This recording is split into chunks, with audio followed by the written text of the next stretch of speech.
पाकिस्तान ने कुछ समय पहले कहा था कि अगर अब भारत ने हमला किया तो हम उसको उसकी पूर्वी सीमा से जवाब देंगे। तो पूर्वी सीमा पे हमारा बांग्लादेश आता है और इस मक्का पैक्ट में अब पाकिस्तान की कोशिश है कि वो बांग्लादेश को शामिल कर ले। और कई ऐसे देश हैं जो इस पैक्ट को पसंद नहीं करते हैं। उसमें यूएई है, ओमान है, कतर भी है। वहां से तारिक रहमान भी छटपटा रहे हैं, वो भी मोहम्मद यूनुस के जो फैसले हैं या उनके लोगों को अलग नहीं कर पा रहे। और ये जो खलीलुर रहमान हैं, बांग्लादेश के विदेश मंत्री, ये इनको माना जाता है कि ये अमेरिका के एक तरीके से मोहरे हैं और इनको जो है आईएसआई यूज कर रही है तारिक रहमान को अपने पाले में लाने के लिए। पिछले दिनों मक्का डिफेंस डील हुई जिस पर तुर्की ने, पाकिस्तान और सऊदी अरब ने मिलकर एक पैक्ट किया कि अगर इन तीनों देशों में किसी पर भी कोई हमला बोलेगा तो ये तीनों देशों पर हमला माना जाएगा और तीनों देश मिलकर ये जंग लड़ेंगे, उसके खिलाफ कार्रवाई करेंगे। लेकिन इस पैक्ट में कई और नाम जुड़ते चले जा रहे हैं कि कोई ईरान कभी शामिल हो सकता है, कभी कोई शामिल हो सकता है, कभी सीरिया शामिल हो सकता है। और अब जो है बांग्लादेश, बार बार इस तरह की खबरें, जानकारी सामने आ रही है कि बांग्लादेश इसमें शामिल होने के लिए पूरा का पूरा प्रयास किया जा रहा है। वो पाकिस्तान की तरफ से भी किया जा रहा है, सऊदी की तरफ से भी किया जा रहा है।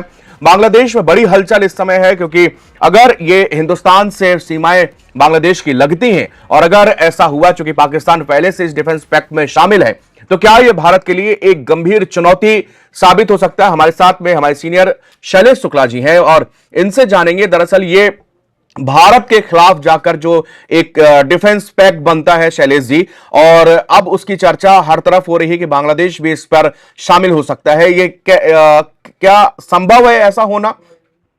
देखिए, मैं इस पूरे मुद्दे पे आने से पहले एक बयान की याद दिलाना चाहूंगा अपने दर्शकों को। पाकिस्तान ने कुछ समय पहले कहा था कि अगर अब भारत ने हमला किया तो हम उसको उसकी पूर्वी सीमा से जवाब देंगे। तो पूर्वी सीमा पे हमारा बांग्लादेश आता है और इस मक्का पैक्ट में अब पाकिस्तान की कोशिश है कि वो बांग्लादेश को शामिल करके उसको, जो उनका एक मुस्लिम नाटो का एक वो बनाना चाहते हैं, उसको वो फलीभूत करने के लिए पूरे प्रयास में लगे हुए हैं। बांग्लादेश में जो पाकिस्तान समर्थक पार्टियां हैं, जैसे जमाते इस्लामी है और अभी जो वहां के छात्र नेता नाहिद इस्लाम हैं, ये खुल करके जो है वो मक्का पैक्ट का सपोर्ट कर रहे हैं। यही नहीं, जो मोहम्मद यूनुस के बेहद करीबी हैं बांग्लादेश के विदेश मंत्री खलीलुर रहमान, उन्होंने भी कल बयान जारी करके कहा है कि अगर हमको प्रस्ताव आता है सऊदी अरब, पाकिस्तान और तुर्की की तरफ से मक्का पैक्ट में शामिल होने के लिए, तो हम इस पे सकारात्मक तरीके से विचार करेंगे।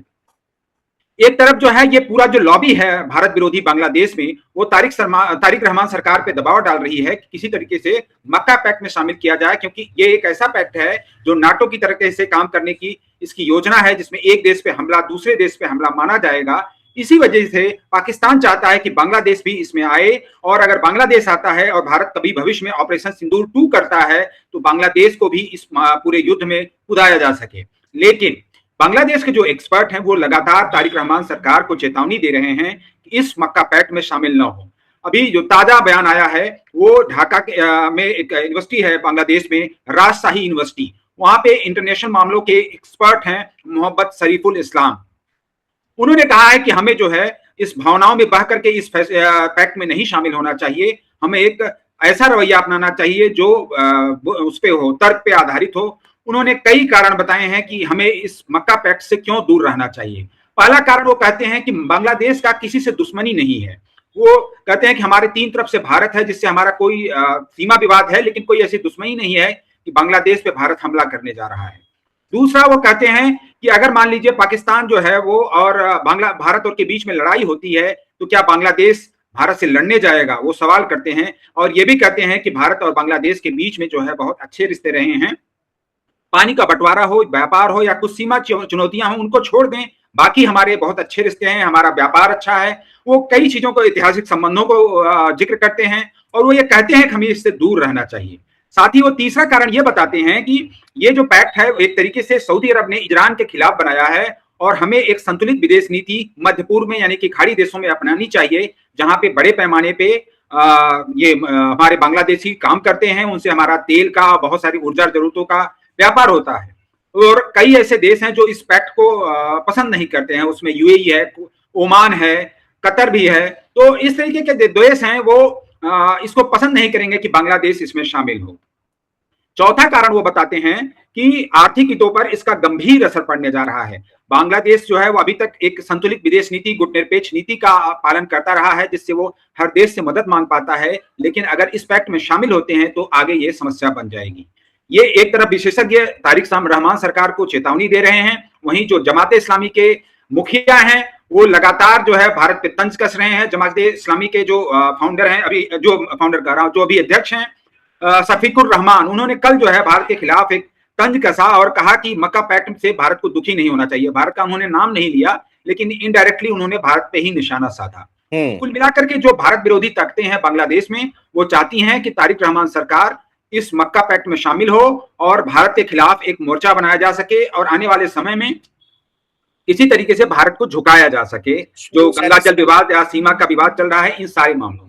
चलिए जी, जो बांग्लादेश के साथ में हिंदुस्तान के जो रिश्ते हैं, जिसको आज़ाद कराने के लिए हिंदुस्तान ने अपने जवानों को शहीद करवाया, और जो मोहम्मद यूनुस की सरकार जब से आती है वहाँ पर रेडिकल इस्लाम बहुत तेजी से बढ़ा है, वहाँ पर महिलाओं पर पाबंदियां लग रही हैं, वहाँ पर वहाँ की इकोनॉमी डाउन है, मतलब बांग्लादेश की बुरी स्थिति है। हम ये नहीं कह रहे कि हर देश की अपनी स्वतंत्र विदेश नीति होती है, वो अपने हिसाब से चीजें तय करने के लिए वो फ्री हैं। क्या ये बांग्लादेश में जिस तरह से एक्सपेक्टेशन थी कि मोहम्मद यूनुस की गवर्नमेंट जाएगी, तारिक रहमान की आएगी, हमारे रिश्ते बेहतर होंगे, हिंदुस्तान ने कई बार हाथ भी बढ़ाया, ब्रिक्स समिट में आपको इन्विटेशन भी दिया, लेकिन बावजूद इसके क्या पाकिस्तान और आईएसआई ये सब इतना अंदर बांग्लादेश के अंदर घुस चुके हैं शैलेश जी, कि वहां से तारिक रहमान भी छटपटा रहे हैं, वो भी मोहम्मद यूनुस के जो फैसले हैं या उनके लोगों को अलग नहीं कर पा रहे? देखिए, जब मोहम्मद यूनुस सत्ता में आए, उन्होंने सबसे पहले कोशिश किया कि पाकिस्तान के साथ रिश्ते मजबूत किया जाए। इसके बाद पाकिस्तान में इनके कई नेताओं की यात्रा होती है। पाकिस्तान के नेता जो है वो बांग्लादेश पहुंचे हैं, इसाक डार बांग्लादेश गए। पाकिस्तानी सेना और आईएसआई और इधर बांग्लादेश की जो खुफिया एजेंसी है, इसके जो है अधिकारी, ये लगातार बांग्लादेश जाने लगे। अभी तारिक रहमान सरकार आने के बाद भी ये दौरा जारी है। तारिक रहमान सरकार ने एक चीज किया है कि उन्होंने जो पूरी तरह से मोहम्मद यूनुस पाकिस्तान की गोद में चले गए थे, उसको उन्होंने थोड़ा सा बैलेंस बनाने की कोशिश किया है, लेकिन उन्होंने पाकिस्तान से अपनी दूरी नहीं बनाई है। और ये जो खलीलुर रहमान हैं, बांग्लादेश के विदेश मंत्री, ये इनको माना जाता है कि ये अमेरिका के एक तरीके से मोहरे हैं और इनको जो है आईएसआई यूज कर रही है तारिक रहमान को अपने पाले में लाने के लिए। अभी जो स्थिति है कि पाकिस्तान की आईएसआई की ऐसी रिपोर्ट्स आई हैं, वो रोहिंग्या को काफी ट्रेनिंग दे रही है हथियारों की, ताकि वो म्यांमार में जो है वो हमले कर सके। और ये जो अगर ये आतंकी वहां पे ऐसी सफलता हासिल करते हैं, तो आने वाले समय में जो भारत और बांग्लादेश की एक बहुत बड़ी लंबी खुली सीमा है, वहां से भी भारत में घुसपैठ किया जा सकेगा। आपको याद होगा, आज से कई 10 से 15 साल पहले बांग्लादेश से एक बहुत बड़े पैमाने पर हथियारों की खेप पकड़ी गई थी। इसको जो है वो कहा जाता है कि पाकिस्तान ने चीन की मदद से भिजवाया था और इसे नॉर्थ ईस्ट के जो उग्रवादी हैं उनको दिया जाना था।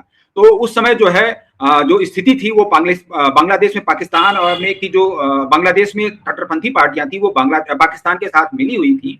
और इसी वजह से आज भी इस खतरे को लेकर के एक्सपर्ट आगाह कर रहे हैं कि बांग्लादेश भारत के लिए दूसरा पाकिस्तान बनने जा रहा है। और भारत की अभी अमित शाह सरकार जो है, ये अमित शाह जो हमारे गृह मंत्री हैं, उन्होंने बांग्लादेश सीमा पर एक पूरा चाक चौबंद व्यवस्था शुरू कर दी है। सीमा पे बाड़ लगाया जा रहा है, जो अवैध बांग्लादेशी हैं उनको भी वापस भेजने पर काम किया जा रहा है।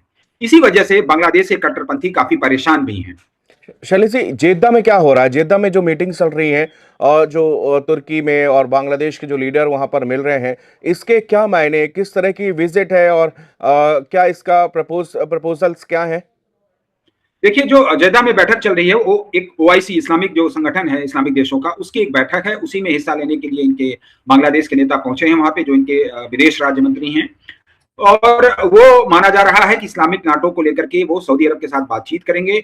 और सऊदी अरब और बांग्लादेश के बीच में एक पहले से एक डील चल रही है। इसमें यह है कि बांग्लादेश सऊदी अरब ने एक अपना अलायंस बनाया है हूतियों के खिलाफ, और उसमें बांग्लादेश की सेना भी शामिल है, ताकि जो ये बाब अल मंदेब का इलाका है, यहाँ से तेल के जहाजों का आसानी से आवागमन हो सके, और बांग्लादेश इनकी इस अलायंस में शामिल है। तो अब माना जा रहा है कि सऊदी अरब, पाकिस्तान और इन सब की कोशिश है कि किसी तरीके से बांग्लादेश को भी इस इस्लामिक नाटो में शामिल किया जाए, जिसको मक्का में अंजाम दिया गया था, और तुर्की को इसमें बड़ा फायदा दिख रहा है। बेसिकली तुर्की जो है वो पाकिस्तान को हथियार बेचना चाहता है, सऊदी को हथियार बेचना चाहता है, और बांग्लादेश को। बांग्लादेश ने अभी हाल ही में तुर्की से बायरक्टार TB2 एक ड्रोन है उनका, जो निगरानी करने और हमले करने के लिए यूज किया जाता है, उसको खरीदा है।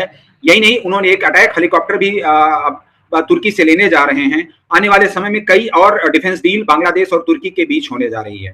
तो इस पूरे मामले का फायदा जो है वो एर्दोगान अपने आर्थिक फायदे के लिए करना चाहते हैं, और इस पूरे उसको जो है एक इस्लामिक गठजोड़ का जो है मुलम्मा पहनाया जा रहा है, ताकि दुनिया को ये दिखाया जा सके कि हम जो इस्लामिक देश हैं वो साथ आ रहे हैं, और इसको एक इस्लामिक इससे गठबंधन के पहले रूप में पूरी तरह पेश से किया चीन की इकोनॉमी जुड़ी हुई है, माफ कीजिएगा, जी तुर्की की। जी, जो हथियार बेच के कमाई करने के मामले में जो देश हैं, उनमें जो है तुर्की एक टॉप एक्सपोर्टर बनता जा रहा है। तुर्की ड्रोन का सुपर पावर है। तुर्की 5th जनरेशन फाइटर जेट बना रहा है। तुर्की ने पाकिस्तान को सबमरीन, जो एक छोटी सबमरीन आती है, उसकी भी सप्लाई की है। कई युद्धपोत भी दे रहा है। और तुर्की लगातार जो है वो भारत के पड़ोसी देशों को हथियार दे रहा है। इसमें मालदीव भी शामिल है।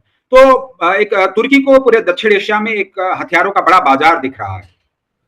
बहुत बहुत शुक्रिया शैलेश जी, यहाँ पर हमारे साथ तमाम जानकारी साझा करने के लिए और बांग्लादेश के डिफेंस पैक्ट में शामिल होने के लिए ये जो जानकारी यहाँ पर शैलेश जी दे रहे थे, वो बता रहे कि किस तरह से ये बांग्लादेश के लिए मुश्किलात हो सकते हैं यहाँ पर, और इसीलिए बांग्लादेश के जो तमाम एक्सपर्ट हैं बार बार बांग्लादेश को ये बता रहे हैं, ये समझा रहे हैं कि आप इस पैक्ट पर हिस्सा अगर ना बने तो ही बेहतर। अगर आप हिस्सा बनते हैं तो फिर इसका खामियाजा जो है वो आपको कहीं ना कहीं भुगतना पड़ सकता है। और लेकिन पूरी तरह से सऊदी, तुर्की और चाहे पाकिस्तान हो, वो बांग्लादेश को घेर रहे हैं और उसको किसी भी तरह इस पैक्ट पर शामिल करने के लिए जद्दोजहद की जा रही है।